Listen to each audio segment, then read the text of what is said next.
Hello, guys. Welcome back. So, I don't normally do this for you guys, but so I can have tomorrow off one day in the first 5 or 6 years. Well, I've taken days off before, but so I can have the day off. We're doing something tonight.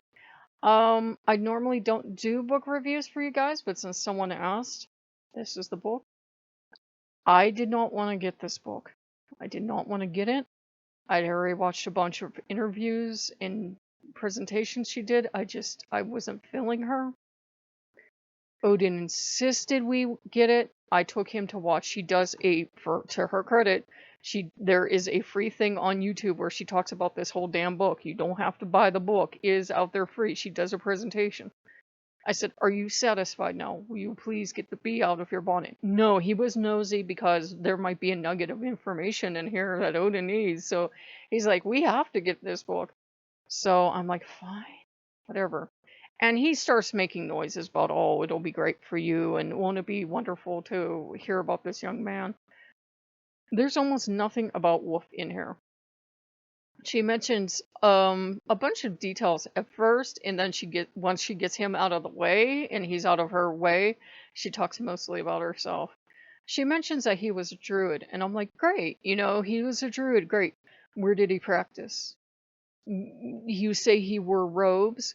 Great. Show me him wearing robes. Show me photographic proof. Show me the people we work with. Interview them. I'm not familiar with Druidy in the US, not even at all. I'm not familiar with how Druids are structured. Show me the people that he was with. Show me the Archdruid, Head Druid, whatever term they use. I said, show me that.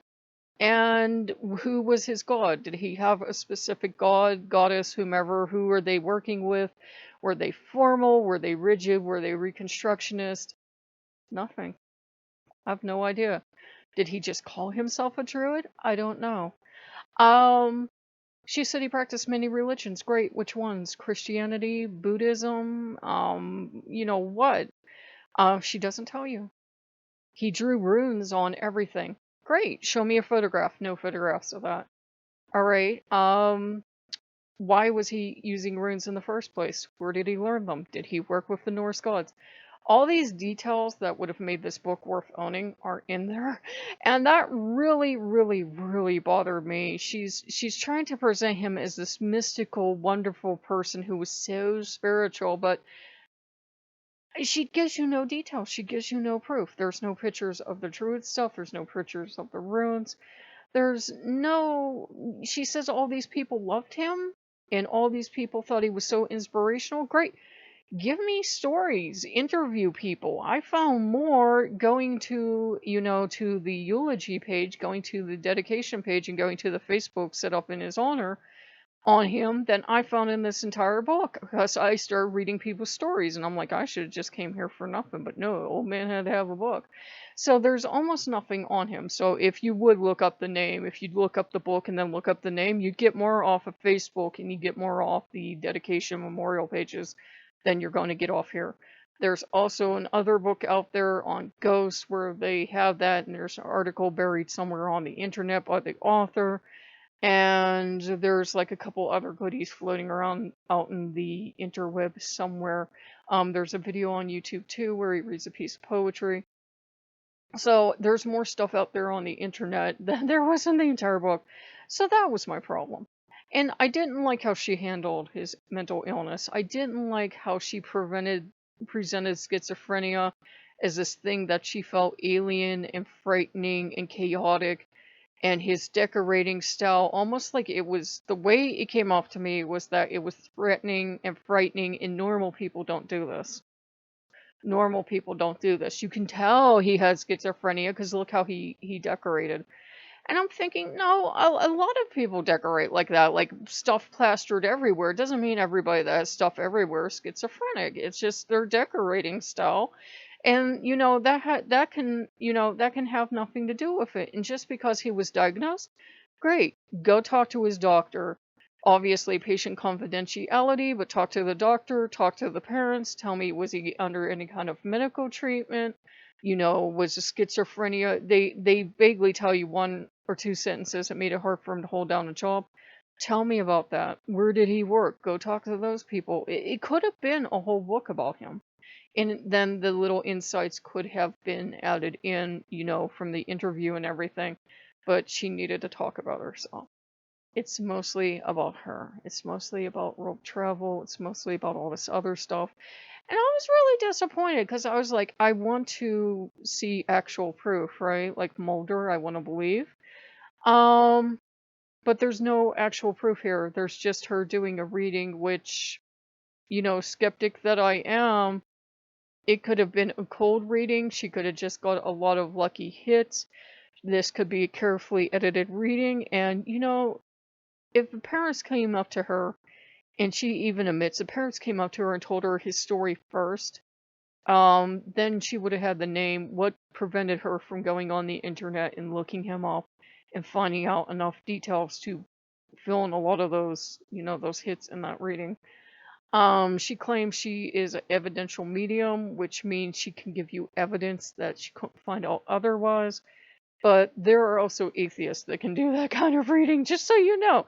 I'm not saying that that gift doesn't exist. I'm saying there are also atheists that can duplicate it. So when the atheist can duplicate something, it makes the rest of us sit back and go, maybe it doesn't, it's not quite as authentic as she says it is. And the horrible thing is, once you watch an atheist do that, you can never unsee it. And then you'll watch mediums that you used to think were the real deal, or psychics you thought were the real deal, and you'll be like, oh my God, she's doing a cold reading, because she's going, I'm getting something, somebody with white hair. Yeah, you'll fill in the details. It's not psychic ability.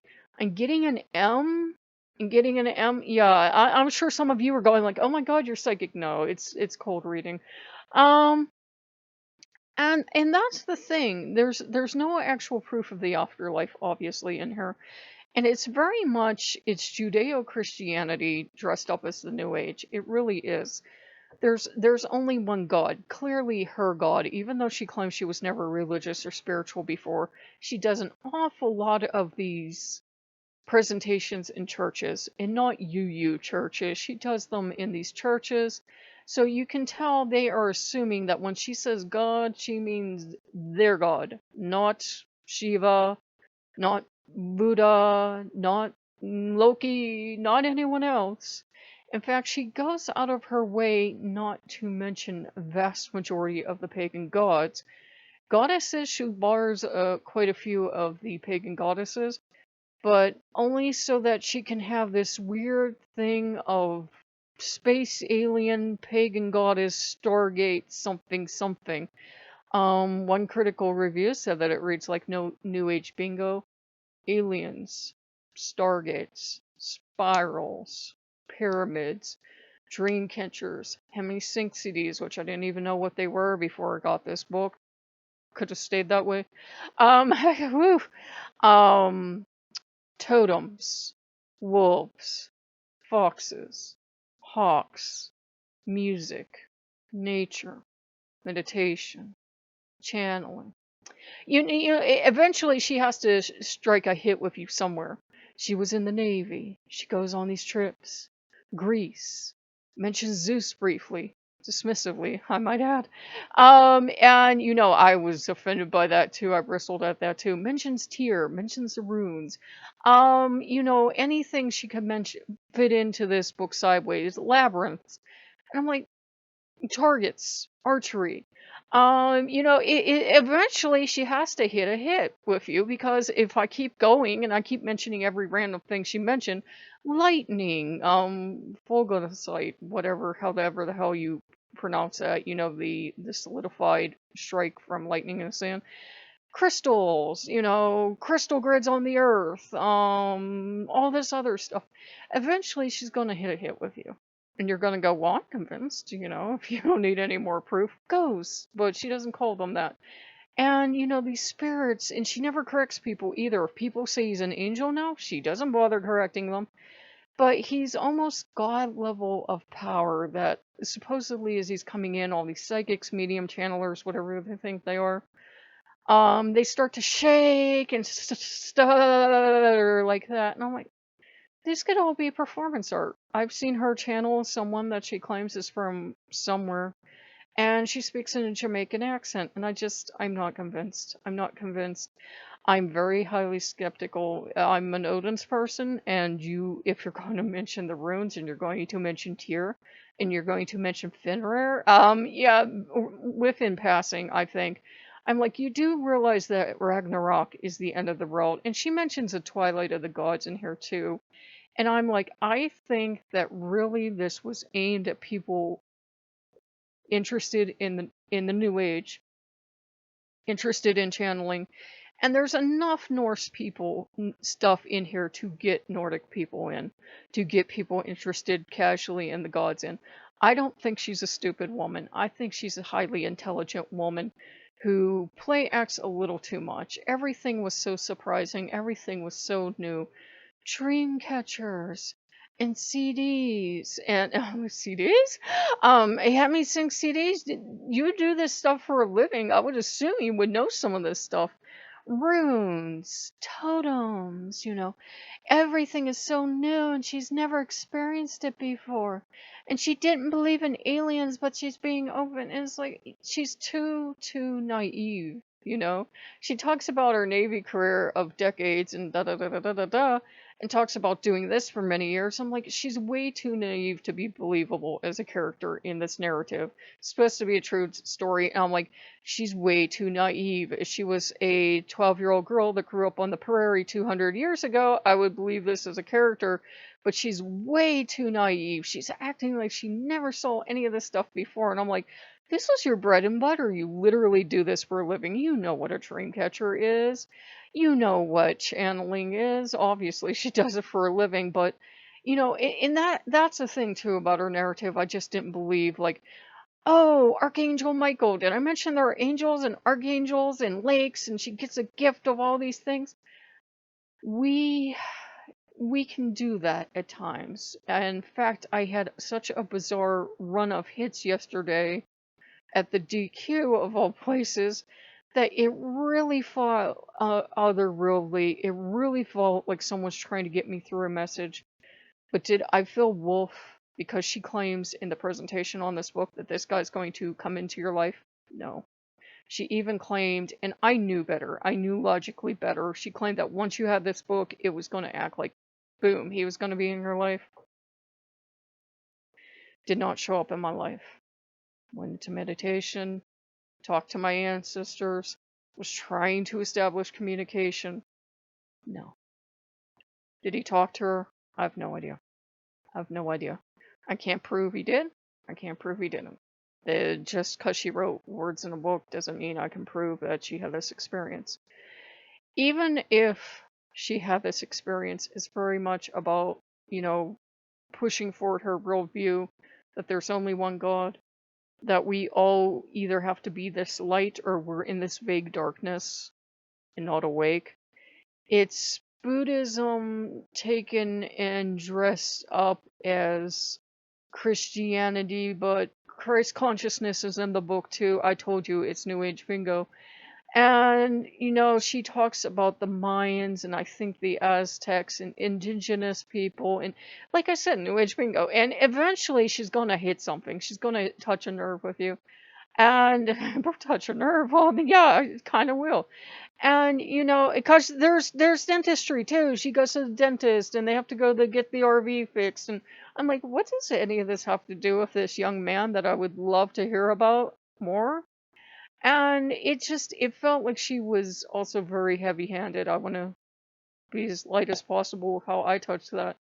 She was very heavy-handed with how she handled his mental illness, and she was very heavy-handed with how she handled the mental illness of a young woman that she ran into, which most of us is some chick that just threw a crystal in a lake comes up to you and starts taking your picture. You might be super nice and maybe you're super chill and you let her do it, but then when she gives you a card and says, I want you to email me, I'll send you the pictures. Of course, most people would pull back, like, whoa, hey, come to think of it, why did I let a stranger take my picture? Like, sometimes, that you see that happen, like somebody's wearing something cool or something, and people are like, okay, most of us are pretty cool, we're pretty fine, but you can just like touch phones or something. I'm pretty sure that works with a lot of phones still, yes. And it was just she talked about this darkness wrapping around this woman. She couldn't get out of there fast enough. And it seemed like a very unfair way, being someone that struggles with mental illness, it seemed like a very unfair way to treat mentally ill people. And again, mental illness is shown as a way to be in contact with divinity. It's not. As I've told you guys before, I can tell you the difference between communicating with the gods and a hallucination caused by something. There's a distinct difference. It's not a gateway to the gods. It's something wrong in the wiring of your brain. It's very real. It's diagnosable. It's treatable with modern medicine. I just didn't care for how she touched it, and that was really upsetting too. But overall, it was, I thought it was going to be about this young man. I thought it was going to be about the afterlife. I thought it was going to be like one of those NDEs where they go on for, and they're fascinating, for a couple hours about the afterlife and they give you the whole tour and everything. Nothing. Nothing that could prove the afterlife to me. He certainly didn't appear, I didn't open this book and Wolf popped out and said, hey, here I am. What questions do you have about the afterlife? That didn't happen. So, I will remain skeptic until proven otherwise. And I even felt terrible after I did that video. I asked Odin, I said, did I lose my path? Because all the gods seemed down. I said, did I lose my path? Did I lose my way? Are you guys upset with me? Because everybody seemed to get really quiet after I did that. And he says, do you think he exists? I said, sure, I'm sure a spirit somewhere, but do I think he exists as this benevolent spirit that goes around helping people? No, I do not. I said, I'm sorry, I just don't believe. I don't believe in every, angel, saint, whatever you hear about. The skeptic in me kicks in and goes, till I experience it, no, I don't believe. Until I experience it, I have the right to say, no, I don't believe in that. Just like she apparently doesn't believe in any god except for her one true god. And, all of our gods are just inspiration. And, towards the end, it got kind of, the wheels came off the bus. You don't have your own thoughts. There's only one mind, and that one mind plants thoughts into your head. And, whoa, wait, back the bus up, girl. What? And it got too far out into left field for me. I wasn't comfortable with it. She claims she keeps falling back to her Navy service to give her credibility, and then she goes out and she says something like, yeah, you don't even have your own mind. It's the mind of God. Can't you see? We're all God. Everything is God. That has what to do with this young man, but apparently that's what this young man came through to say. It was her personal view of the world. That's why I don't believe her. I'm like, it's amazing how the one person that died from lightning, who had to die, by the way, a poor schizophrenic had to die from a lightning strike, so that we would all notice schizophrenics and we would all do something about mental health. Have we? Of course not. Unfortunately, mental health is hugely untreated. As you saw during the pandemic in 2020, it was even worse. It's just something that a lot of people like to wish away with candles and incense and essential oils, and it'll all make it better. No, it's a medical condition, my darlings. Please get help. If you have schizophrenia or any other mental illness, it's not a sin. It's not a shame. There is not a dark entity or darkness wrapped around you. It's a true treatable medical condition, just like me needing glasses, or if you need a pacemaker, canes, or whatever else you need. It's okay, guys. You will get through it.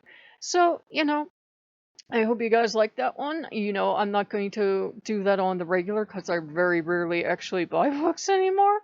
But, I figured I would do something for the day that will give you guys a little something to num on. And I will see, or something outside. I will see you guys later. Bye bye.